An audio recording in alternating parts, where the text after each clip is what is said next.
Hello Capricorn, आपका स्वागत है मेरे चैनल ब्लॉसम लाइफ टैरो में। और आज हम आपके लिए अगस्त 2020 की रीडिंग करने जा रहे हैं। ये मंथ की रीडिंग काफ़ी इंपॉर्टेंट इसलिए है क्योंकि ये मंथ बहुत सारी मटेरियलिस्टिक चीज़ें आपसे करवा रहा है, बहुत सारे गेन्स हो रहे हैं, लेकिन उसी के साथ साथ बहुत सारी डिसीजन मेकिंग भी हो रही है बहुत से लोगों के लिए। मंथ का जो कार्ड है, बिगनिंग कार्ड है, वो आपके लिए मैं पहले आपको दिखा देती हूँ। वो आपकी फेरी गॉड मदर है जो नई नई सोच के बारे में बात करती हैं, नई बिगनिंग्स के बारे में बात करती हैं। ये नए बिगनिंग्स कुछ इस तरह के, जैसे कि कुछ लोगों के घर में नया बर्थ हो सकता है, नया मेहमान आ सकता है, किसी चाइल्ड का बर्थ हो सकता है, बच्चे का जन्म हो सकता है, कुछ नए आइडियाज़ हो सकते हैं जो आपके दिमाग में आ सकते हैं, कुछ ऐसी नई चीज़ें होती हैं जो आप करना शुरू कर सकते हैं, या आप खुद अपने आप में एक नए इंसान बन सकते हैं कैप्रिकॉर्न। तो ये बदलाव जो हैं आपकी लाइफ में आ रहे हैं और इन्हीं के कॉन्टिन्यूएशन में बाकी की रीडिंग हम लोग रीड करेंगे। ये कार्ड आपका थीम ऑफ द मंथ था, तो नई शुरुआतों के लिए, नई चीज़ों को शुरू करने के लिए तैयार हो जाइए, क्योंकि यही कार्ड आपसे बहुत से आगे आने वाले हफ्तों में कई बारी बात करेगा और कई बारी रिलेट करेगा। तो शुरुआत करते हैं पहले हफ्ते से। पहला हफ्ता बात करता है किसी तरह की डिज़ायर्स का। डिज़ायर्स किस तरह की? पैसों को लेकर, मटीरियलिस्टिक डिज़ायर्स, यानी कि आपका जो फोकस है वो पैसों पर रहने वाला है पहले हफ्ते में। आपकी उम्मीद होगी कि मैं इतना कमा लूँ कि आराम से बैठकर अपने घर का खर्चा चला सकूँ, आराम से बैठूँ, मुझे कुछ ना करना पड़े, रेवेन्यू आता रहे, मेहनत कम लगे। इस तरह के डिज़ायर्स हैं आपके पहले हफ्ते में। सो आप पैसे को कमाने में इतना खो जाने वाले हैं कि आसपास की जो दुनिया है उसको थोड़े वक्त के लिए भूल जाएंगे। तो पैसा आपका फोकस होने वाला है पहले हफ्ते में, ऐसा मुझे लगता है। उसके अलावा आपके अगर आप सिंगल कैप्रिकॉर्न है, या अगर आप तो आपका जो फोकस रहेगा वो अपने करियर पे बहुत ज़्यादा रहेगा। और कुछ लोग ऐसे होंगे जो, अगर आप फैमिली लाइफ में हैं, तो मुझे लगता है कि आपका फोकस जो है इस बात पे ज़्यादा रहेगा कि कैसे ज़्यादा से ज़्यादा अर्न करके अपने बच्चों के लिए, अपने आने वाली पीढ़ी के लिए सेव करके रखी जाए। तो फोकस जो है पूरी तरह से आपका आपके फाइनेंशियल गेन्स पर है। कैप्रिकॉर्न, क्या कर रहे हैं? हाँ, आसपास की दुनिया को मत भूल जाइए। परिवार भी उतना ही इम्पॉर्टेंट है। पैसा कमाना ज़रूरी है, पर पैसा जिसके लिए कमाते हैं वो भी तो उतना ही इम्पॉर्टेंट है, तो उस पर भी ध्यान दीजिए कैप्रिकॉर्न। मेरी एडवाइस आपको पहले हफ्ते में यही रहेगी। सेकेंड वीक में ये जो आपकी जो अंदर से एक सोशल रिस्पॉन्सिबिलिटीज़ होती है ना, उनकी तरफ का अट्रैक्शन थोड़ा ज़्यादा बढ़ेगा।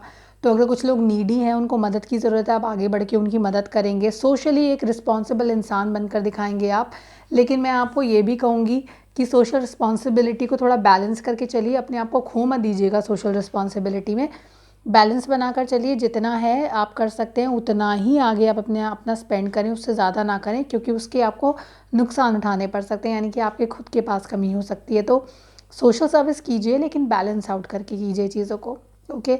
लेकिन लोग आपके पास आते रहेंगे मदद मांगने के लिए, और शायद आप ना नहीं कर पाएंगे, ऐसी भी वाइब्रेशंस मुझे मिलती हैं। आपका टैलेंट है मल्टीपल लोगों को मल्टीपल तरीके से मैनेज करने का। वो जो आपकी लीडरशिप स्किल्स हैं उनको यूज़ करने का वक्त आएगा सेकेंड वीक में। प्रोफेशनली आपको वो उसकी ज़रूरत पड़ेगी, और शायद आपकी यही स्किल आपको आपके जॉब में सिक्योरिटी भी देगी कैप्रिकॉर्न, क्योंकि ये अप्रिशिएट की जाएगी by different people. Third week में ये दो मैसेजेस मैं देना चाहती हूँ यहाँ पर। पहला जो मैसेज है वो उन लोगों के लिए है जो कि कमिटमेंट चाह रहे थे अपने रिलेशनशिप्स में। तो कमिटमेंट आने वाला है रिश्ते में, और वो जो कमिटमेंट है आपकी लाइफ को चेंज भी करेगा, तो एक बदलाव भी ज़िंदगी में आएगा। The wheel of Fortune is coming, has come in your card. तो ये आया है आपके कार्ड्स में, एक बदलाव लेकर आता है। बदलाव किस तरह का कि एक फ़ेज़ लाइफ का ओवर होकर एक नया फ़ेज़ जो है लाइफ में वो स्टार्ट हो जाता है। जब भी व्हील ऑफ फॉर्च्यून जो है वो अपने आप को आपके कार्ड्स में आकर दिखाते हैं, तो आपको चेताते हैं, वो बताते हैं कि देखिए बदलाव आने वाला है, तो उस बदलाव के लिए तैयार हो जाइए। बदलाव किस तरह का होगा? बदलाव ऐसा होगा जो आपको बड़ा ही स्टेबल बना देगा, बड़ा ही इमोशनली स्टेबल बना देगा, आपको समझदार बना देगा। आप अगर थोड़ी बहुत बचकानी हरकतें करते हैं, तो बचकानी हरकतों से आप बाहर आ जाएंगे, आप एक मैच्योर इंसान बनने वाले हैं इस बदलाव के साथ। ये महत्वपूर्ण डिसीजन है लाइफ का। कुछ लोगों के लिए ऐसे भी होंगे जहाँ पर अगर हम कार्ड्स में देखें तो मुझे लगता है कि कुछ लोगों की लाइफ के अंदर बहुत ही बेहतरीन चेंजेस आने वाले हैं जो उनको बहुत मजबूत बनाएंगे। और व्हील ऑफ फॉर्च्यून तो आते ही हैं आपके कार्ड्स में, उसके अलावा डेथ कार्ड भी है आपके कार्ड में। थर्ड वीक में डेथ कार्ड आपके कार्ड को क्लैरिफाई करता है। तो अगर किसी तरीके का अनएथिकल रिलेशनशिप आपकी लाइफ में है तो वो ख़त्म होने वाला है, और वो ख़त्म होकर एक नई शुरुआत आपकी लाइफ में होने वाली है। और ये जो कई बार डेथ कार्ड आता है तो लोग डर जाते हैं कि डेथ है, तो डेथ का मतलब एक्चुअली डेथ नहीं है यहाँ पर। ये टॉक्सिक एनर्जी है आपकी लाइफ की, जिसमें दो लोग किसी ऐसे रिश्ते में होते हैं जिसका कोई फ्यूचर नहीं होता, पर वो साथ में होते हैं। शायद वो फिज़िकल रिलेशनशिप की वजह से साथ में होते हैं, वो इन्जॉय करते हैं। हो सकता है वो लोग साथ में घूमना इन्जॉय करते हो, बात करना इन्जॉय करते हो, पर इन रिलेशनशिप्स के कोई फ्यूचर नहीं होते हैं। मतलब एक लिमिटेड टाइम के लिए होते हैं साथ में, और ये आपको नुकसान देकर जाते हैं, तकलीफ़ देकर जाते हैं, क्योंकि इनको रूल करने वाला डेविल होता है। ये गॉड रूल्ड रिलेशनशिप्स नहीं हैं।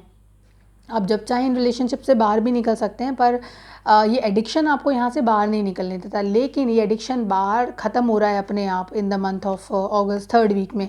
तो इसका अंत आ गया है, ख़त्म होगा और ख़त्म होगा। लेकिन यहाँ पे आपका पार्टनर जो है शायद आपको नुकसान पहुँचाने की भी कोशिश करे। आप कोशिश करें कि आप तकलीफ़ में हो, लेकिन अच्छी बात यह है कि आप जो हैं इस सिचुएशन से तर जाएंगे, आपको कोई परेशानी नहीं आएगी। इमोशनल प्रॉब्लम्स तो थोड़ी बहुत होती हैं, जैसे बहुत बार थोड़ा परेशान हो जाते हैं लोग, थोड़ा सा इमोशनल बर्डन आ जाता है लाइफ में, टेंशन ले लेते हैं, स्ट्रेस ले लेते हैं। इस तरह की जब चीज़ें ख़त्म होती हैं तो वो आपको स्ट्रेस देकर जाती हैं, तो वो स्ट्रेस तो आएगा लाइफ में। उस स्ट्रेस का आपके इमोशनल लेवल पर भी फ़र्क पड़ेगा। तो 4th वीक आपसे ये भी कहता है कि आपको थोड़ा सा अपने फाइनेंसिस से लेकर अपने इमोशनल हेल्थ दोनों को थोड़ा संभालने की ज़रूरत है, क्योंकि ये आपको स्ट्रेस दे के जा सकता है, मेंटल स्ट्रेस देकर जा सकता है। उसके अलावा कोई अच्छी बात यह है कि मेंटल स्ट्रेस चाहे ये आपको देकर जाए, लेकिन उसके बावजूद भी, मेंटल स्ट्रेस देने के बावजूद भी, ये जो कार्ड है ये आपको फ्रेश तरीके से अपनी लाइफ को स्टार्ट करने का मौका देगा। यानी कि एक किक स्टार्ट देगा आपकी लाइफ को नए तरीके से जीने का। सो कुछ लोगों के लिए जहाँ पर मुझे लगता है कि ब्रेकअप का भी फेज़ आ सकता है, जो रिलेशनशिप्स में थे, पर इन रिलेशनशिप्स का कोई फ्यूचर वैसे भी नहीं था। तो अगर ये एंड हो रही है तो अच्छे के लिए हो रही है, और ये ख़त्म हो रही है तो बहुत अच्छे के लिए हो रही है। तो इसे जाने दीजिए और हिम्मत बनाकर रखिए। स्ट्रेंथ कार्ड आपको बोल रहा है कि आप हिम्मत बनाकर रखेंगे, और आपको हिम्मत बना के रखने की ज़रूरत भी है, क्योंकि इसी तरह से आप आगे बढ़ पाएंगे। उसके अलावा आपके लिए ज़रूरी भी है कि मुझे ऐसा लगता है कि कोई नई शुरुआत के लिए आप पूरी तरह से ओपन रहेंगे, और खुले दिल के साथ, ओपन माइंड के साथ आप उसकी तरफ बढ़ेंगे। तो जहाँ एक तरफ आपको नुकसान लगता है, कि आपको दुख होता है कि ये चीज़ ख़त्म हो गई, आपको क्योंकि एडिक्शन हो गई थी उस चीज़ की, तो आप उससे अलग नहीं हो पा रहे थे, वहीं दूसरी तरफ आपके दिमाग में ये बात भी क्लियर हो जाएगी कि इस चीज़ का कोई फ्यूचर था नहीं, अगर ख़त्म हो गई तो अच्छा हुआ, और अच्छा हुआ अब मुझे कम से कम एक नई शुरुआत करने का मौका मिलेगा, जो आप खुद नहीं कर पा रहे थे, और यूनिवर्स आपको पुश करके उस नई शुरुआत की तरफ भेज रहे हैं। उसके अलावा लोगों की इंटरफेरेंस, पोकिंग जो है 3rd वीक में, 4th वीक में थोड़ा आपको परेशान करेगी। लोग बिना बात आपकी लाइफ के अंदर जो है पोक करने की कोशिश करेंगे। और इसके अलावा एक और एडवाइस जो मैं आपको दे दूं, अपने काम पर बहुत फोकस्ड रहिएगा। अगर आपको ऐसा लग रहा है आपके बॉस आपकी तरफ ध्यान नहीं दे रहे हैं, तो आप गलत हैं, क्योंकि आपके बॉस बड़ी बारीकी से आपके काम को एनालाइज कर रहे हैं, और आपका काम इवैल्यूएट किया जा रहा है इनडायरेक्टली। तो प्लीज़ ध्यान रखिएगा अपने आप को, अपने एडवाइज़र्स की बात मानिएगा, अपने बॉसेस की बात को मानिएगा, क्योंकि 4th वीक थोड़ा क्रिटिकल है आपके वर्क पर्सपेक्टिव में। आपको साइलेंटली बहुत ज़्यादा इवैल्यूएट किया जा रहा है, तो थोड़ा फोकस रहिएगा अपने काम पर, मैं आपको यही एडवाइस करूँगी।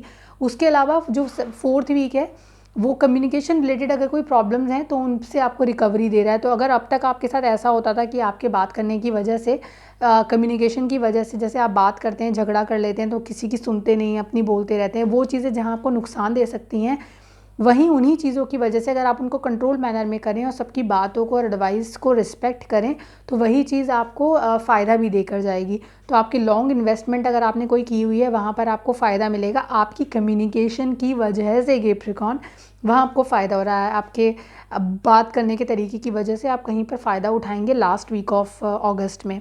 ओके। उसके अलावा मुझे ऐसी कोई प्रॉब्लम नज़र नहीं आती कार्ड्स में। आपके कार्ड्स पॉजिटिव हैं। थोड़ी उलझन 3rd वीक में ज़रूर नज़र आती है, वो भी सिर्फ उन लोगों के लिए जो एक रिश्ते से बाहर आएंगे, उन लोगों के लिए थोड़ी प्रॉब्लम रहेगी। आप फोकस रहने वाले हैं अपने करियर पे बहुत ज़्यादा, करियर को लेकर थोड़ा सा टेंशन भी रहेगी आपकी लाइफ में, पर ओवरऑल ये चीज़ें थोड़ी सी मुझे मंथ काफ़ी प्रोडक्टिव लगता है आपके लिए। आपके लिए ज़रूरी है कि आप अपने इंटेंशंस को प्योर रखें। यूनिवर्स आपको यही सजेस्ट कर रही है कि अपने इंटेंशंस को प्योर रखें, फियर को अपने दिमाग से निकाल दें, डर को निकाल कर जिएँ आगे की ज़िंदगी, तो आपको बहुत बेहतरीन रिजल्ट्स मिलेंगे। डर कर अगर आप काम करेंगे तो उसके रिजल्ट्स अप्रोप्रिएट नहीं होंगे। नई शुरुआत वैसे भी आपकी लाइफ में फेरी गॉड मदर लेकर आ रही हैं। उसके अलावा अगर आपकी जो नेचुरल पावर है वो है आपका कॉन्फिडेंस, आपकी परसिस्टेंस, आपका the way you present your self, जिस तरह से आप बात करते हैं वो काफ़ी अट्रैक्टिव फील होता है लोगों को। तो इन तीनों क्वालिटीज़ को मिलाकर आप जितना ज़्यादा फ़ायदा उठा सकते हैं अपनी इन 3 क्वालिटीज़ का, वो उठाइए, क्योंकि इस महीने आपको रिलेशनशिप्स में इससे बहुत फ़ायदा होगा। तो अगर अपने पार्टनर को अट्रैक्ट किए हुए आपको बहुत वक्त हो गया, उनके साथ उनको डेट पे गए हुए उनके साथ आपको बहुत वक्त हो गया, तो वक्त आ गया कि थोड़ा टाइम उनके साथ स्पेंड करें और क्वालिटी टाइम स्पेंड करें उनके साथ। ठीक है। अगर आप रेकी में बिलीव करते हैं, अगर आप क्रिस्टल हीलिंग में बिलीव करते हैं, तो मैं आपको सजेस्ट करूँगी कि रेकी भी आप ट्राई कर सकते हैं अपने पेन से बाहर आने के लिए। अगर आपको कोई रेमेडीज़ चाहिए, अगर आप रिलेशनशिप पेन से गुजर रहे हैं, तो प्लीज़ मुझे रीच आउट करिएगा मेरे व्हाट्सएप नंबर 918448901791 पर, क्योंकि मुझे लगता है आपको कुछ हीलिंग की भी ज़रूरत पड़ेगी इन द मंथ ऑफ अगस्त। तो उस हीलिंग के सजेशन के लिए, कंसल्टेशन के लिए आप मुझे रीच आउट कर सकते हैं। आप मुझे ईमेल भी कर सकते हैं blossomlifetarot@gmail.com पर। मैं अपने ईमेल्स और व्हाट्सएप्स दोनों पर काफ़ी एक्टिव हूँ, तो आपको रिप्लाई बहुत जल्दी मिल जाएगा। उसके अलावा आप मेरा वेबसाइट भी विज़िट कर सकते हैं, विच इज़ www.blossomlifetarot.com। ये मेरे कॉन्टैक्ट डिटेल्स हैं, आप मुझे feel free to reach me. और बहुत जल्दी हम लोग एक्वेरियंस और पाइसीज़ की भी रीडिंग पोस्ट करेंगे, दोनों ही लैंग्वेजेस में, हिंदी एंड इंग्लिश। आज हम कैप्रिकॉर्न कवर कर रहे हैं। आप खुश रहिए, पॉजिटिव रहिए और जुड़े रहिए हमसे। मैं हमेशा कहती हूँ और मैं आज भी कहूँगी, आई thank you so much for being loving my channel so much. हमने बहुत छोटे समय में बहुत सारे बहुत बहुत प्यार पाया है आप लोगों से। जुड़े रहिए हमसे, हमारे चैनल को शेयर करिए, लाइक करना मत भूलिएगा, सब्सक्राइब करना मत भूलिएगा अगर इस वीडियो को देख रहे हैं तो। खुश रहिए और be happy in life. Take care, bye.